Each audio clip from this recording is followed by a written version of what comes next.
All right, welcome. Hi, my name's Shay Coker. I'm managing director at Savills, based in Miami. Today, I have a very unique guest from Miami as well. His name is Andrew Hellinger.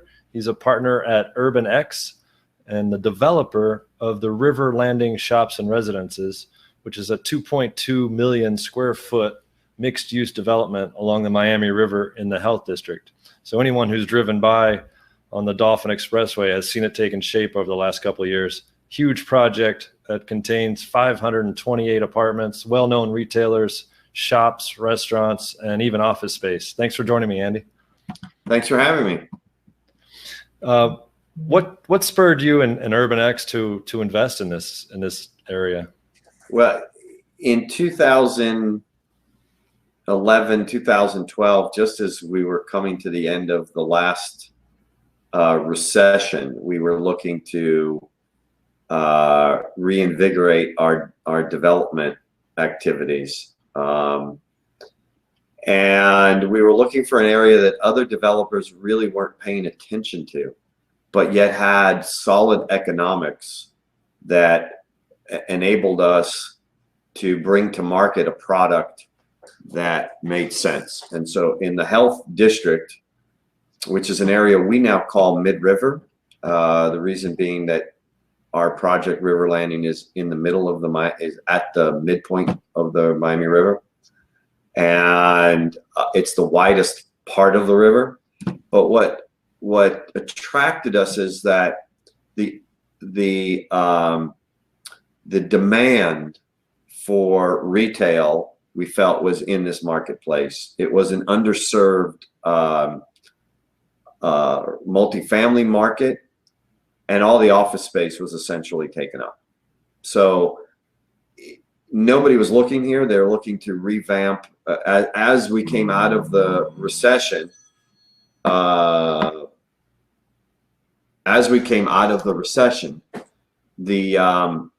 was my phone. No problem. It happens. Which I've now gotten rid of. I just threw it away. Let me go back.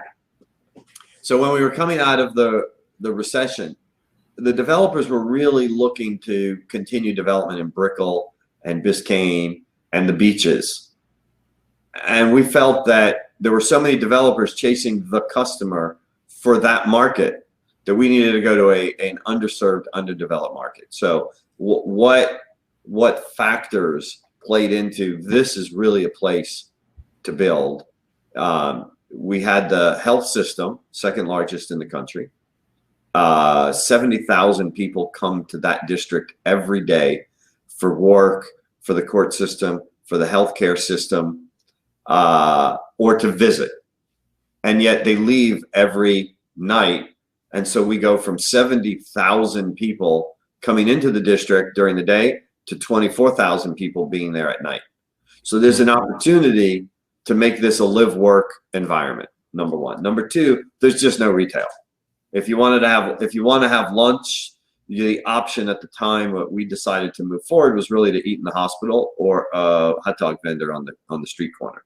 Today, there's a strip mall that opened up. It's got some fast casual in it, but it really has a limited offering that's no better or different than what's offered in the hospital, in Jackson Memorial Cafeteria or UM Hospital, fast casual subs or Mexican food, etc. And the third thing, and most importantly, that attracted us to the district was that the buying power of the people that are there day in and day out is in 2012 was $2.2 billion in buying power. Today it's $2.8 billion in buying power. That buying power is the largest of any consolidated working area in Miami-Dade County. In order to have that much buying power in one consolidated zone, you have to go to the port system, and not just say the Port of Miami, but you have to take Miami International Airport and the Seaport as unique districts to have that buying power. So the buying power exceeds Brickell and it exceeds Biscayne. And therefore, to us, we had a captive audience with captive buying power in an underserved market, with 97% office filled up, no retail, and the residential that was there really had no amenities to it. So for us, it was a perfect place to start rebuilding a portion of the city of Miami after the recession. I see. What so it's a huge project. What are some of the retailers that have already signed up? We are a 5-floor vertical shopping center, so I'll go by floor. On the first floor, we're anchored by Publix Supermarket, Chick-fil-A, and Chase Bank are also on that floor, as well as AT&T and GNC. There'll be restaurants along the river. Under COVID-19, we're a little delayed in our restaurants, but there will be restaurants along the river. And we'll fill in with service retailers on our ground floor. On the second floor, we're anchored by Hobby Lobby and Ulta and Five Below. On the third floor, we're anchored by Ross, Burlington Stores, and Old Navy. And then on the fourth floor, we're anchored with a second level of Burlington Stores and a TJ Maxx. The fifth floor starts our office product, and we have 3 floors of office on levels 5, 6, and 7. Access to the office is through level 5, and that's 118,000 square feet of office. We also have one more tenant that's in between the first and second floor. Planet Fitness is an 18,000 square foot gym tenant, and they're in an interstitial level between levels 1 and 2. Okay. And so you've seen, I put it up on the screen here. Do you, on the left side, those are the apartments, I assume, and the parking underneath? Correct. On the left side of the screen, you have what we call South Liner units. Those are apartments fronting the Miami River. Behind those units is the 12-story parking garage. And then coming out of that are on top of the garage is the amenity deck, and then 2 apartment towers rising from the deck. The idea of the project is that each level of the shopping center is anchored by national retailers, and they act as their own, call it their strip mall. So instead of having a strip mall spread out over 15 acres, we did it over 5 stories in a vertical tower. And then each level of retail has parking at its level, and in all cases 1 level above it, in some cases 2 levels above it, to facilitate our parking count. What we attempted to do is to say to our retailers, the part of the marketing that went into the project was, whatever conveniences you as a national retailer give in suburbia, out west in Kendall, for instance, we're going to give you that customer in the urban core and the same level of parking that you get in suburbia. And so we have a very big parking garage. As time goes on and less cars are on the road, we probably have a garage that has way too many parking spots. But for now, all our retailers are getting 4 parking spots per 1,000 square feet of retail, which is exactly what they get out in suburbia and is unheard of in the city's urban core. Oh, interesting. So you've got a big office component, at least a sizable office component. What kind of firms do you expect to attract there? Well, we're in the health district, so we think that we will attract those that support the health care system or the life science system. What we have unique floor plans. They're 40,000 square feet each. So we offer the ability of large open floor plans.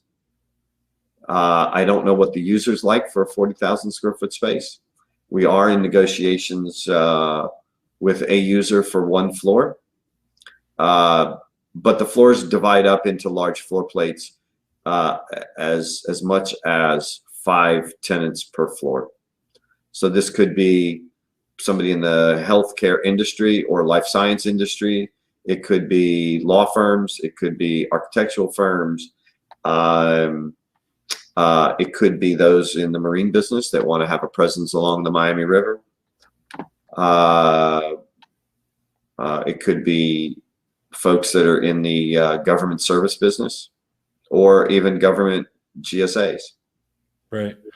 I read somewhere that you will offer parking for boats or transportation, river transportation, from your development to downtown. Is that still the case? It is. So that there's 2 questions in there. One, we do have a boat dock that is going to be constructed along the Miami River. So we will have the ability to have boats come and go, and we'll have that transient business, much like other restaurants do have on the Miami River. So our restaurants will be able to have boat traffic. But we also have a boat for the project that we can shuttle our residents to and from downtown, the center business district or the Brickell district. Or you could call us and we can come pick you up on our boat. And so we will shuttle people around in our private boat. Awesome. Awesome. Sounds fun. It's a beautiful boat too. All right. It's not a water taxi. It's got some sex appeal to it. All right. Good deal. In fact, I don't know, in that picture you had up, I don't know if that shows the boat in it. I didn't see that. So I'll show you my screen. Yeah.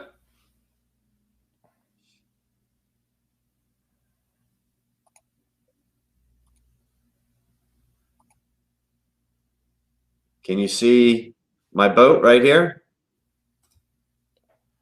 Right there. There's our boat. Yes, we can. There's our boat. Oh, that looks nice. It's a nice boat. It's got seating for 18 people. It's got 3 refrigerators. It's got a cabin below that's air conditioned, and it's got a hibachi grill.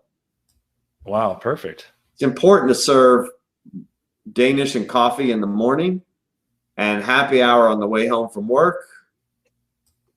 Yeah. Oh, there you go. These are important features of any project now.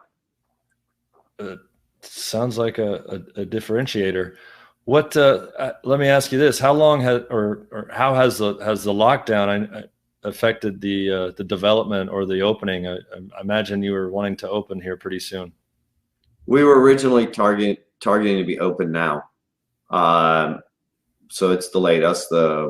We've had some slowdowns in construction labor as people have stayed home and stayed safe. Fortunately, we've had no COVID sickness on the project, so the project has continued just a little bit slower. We probably will open when we feel it's safe to have people congregate. The whole idea of the project is that this is a meeting place. It's a destination. We're building a 2-acre park. We opened up the riverfront in a 4-acre walkway. Our center pathway between retail and the parking garage, or retail and residential, it is a 90-foot by 200-foot walkway. It's a huge area. The whole idea was we were creating an environment where people could come hang out along the river, right? So now under COVID-19, we have less people that we can hang out, number one. And even if we could hang out, everyone's got to hang out 6 to 10 feet apart. So the idea though is that we've opened up the Miami River. Come hang out here. We think that once you do, you're going to want to work here. You'll live here. You'll eat in the restaurants here. You'll do your shopping. We think that based upon the reports we're seeing, that it should be safe by the late summer, early fall, that we should be fully operational, barring another major outbreak. What's the total investment figures that you're looking at for this project?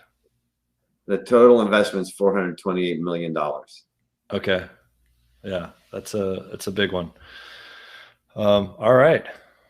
Well, I think that'll do it. Andy, thanks a lot for joining us, and really appreciate your time. Thanks. This is fun. Absolutely.